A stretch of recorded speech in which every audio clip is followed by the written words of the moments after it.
Ya, sebelum pertanyaan dari penelpon tadi dijawab, kita angkat satu telepon lagi dari pemirsa. Selamat malam. Halo. Halo, ya malam. Ya, silakan dengan Bapak siapa di mana, Pak?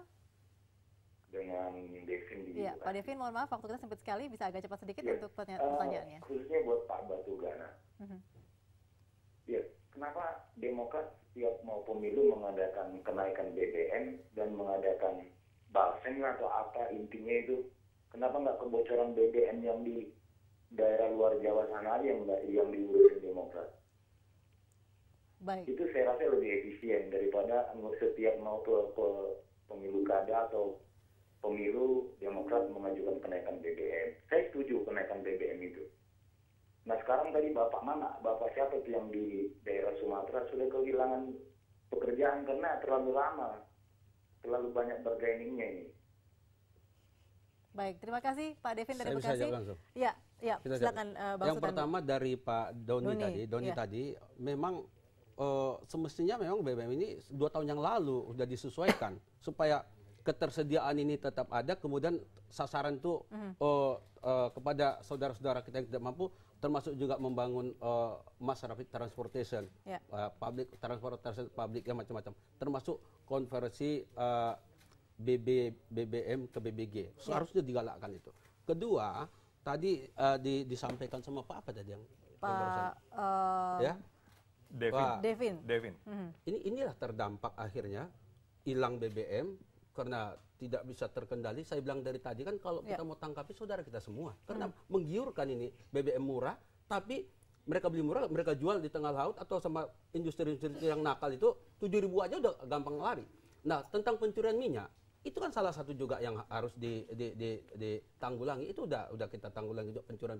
Tapi nggak segampang yang kita pikirkan tadi. Memang banyak sekali orang dalam juga berapa dari BPH Migas banyak sekali udah nangkap yang begini. Tapi kan saudara kita juga kan. Kita maksudnya lebih bagus apa namanya dalam istilahnya itu memprotek jangan sampai ada itu dengan mencoba menaikkan sudah itu membuat artinya semua butuh proses pengendalian begitu ya.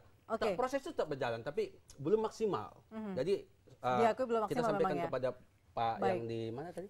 Pak apa namanya itu? Pak Devin di Bekasi dan juga Pak Doni di Serang. Mudah-mudahan ke depan lebih baik. Silakan ke Pak Eki dulu. Pertama kepada Pak Doni saya sangat berempati dan mudah-mudahan Bapak bisa cepat dapat kerja.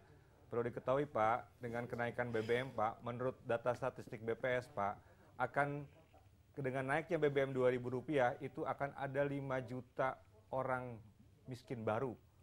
Bahkan sesungguhnya menurut penelitian lain itu bukan 5 juta, 25 juta yang akan menjadi miskin baru.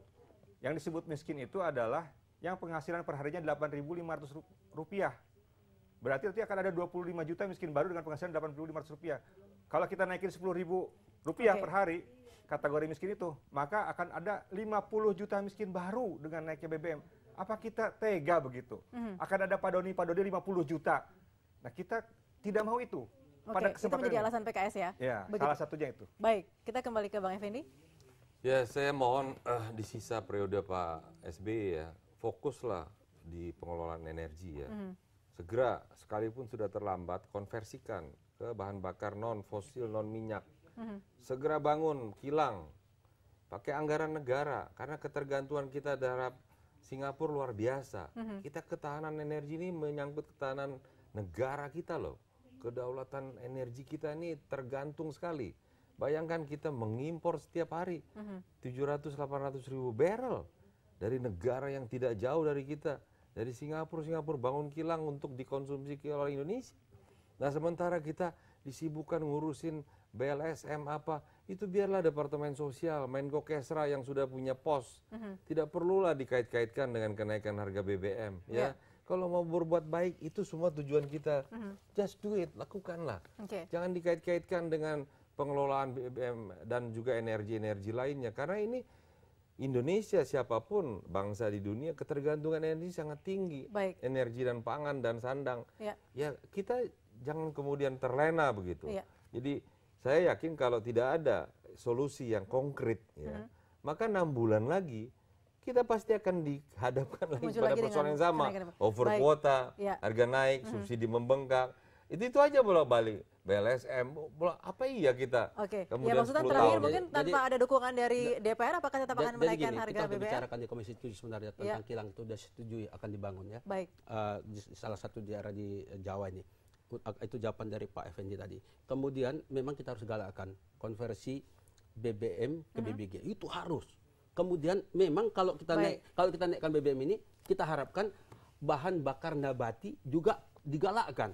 Karena harganya juga nanti kalau bisa nanti Jadi, 7.000 iya. Waktunya masih ada, masih cukup. nanti harganya Dan ada. kita jangan tunduk pada mafia BBM. Gini, Oke. Jadi kalau nanti harga Masalah BBM manajemen terutama yang jadi harus kalau gitu diperbaiki. harga BBM nanti Mafia BBM terlalu 6.500 berkuasa ya, itu. nilai keekonomian Baik. BBN ini 6.500 juga kita minta disubsidi menjadi 5.500. Jadi kan rame-rame orang ke sini digalakkan gitu. Insya Allah ya, mudah-mudahan ya harapan kita.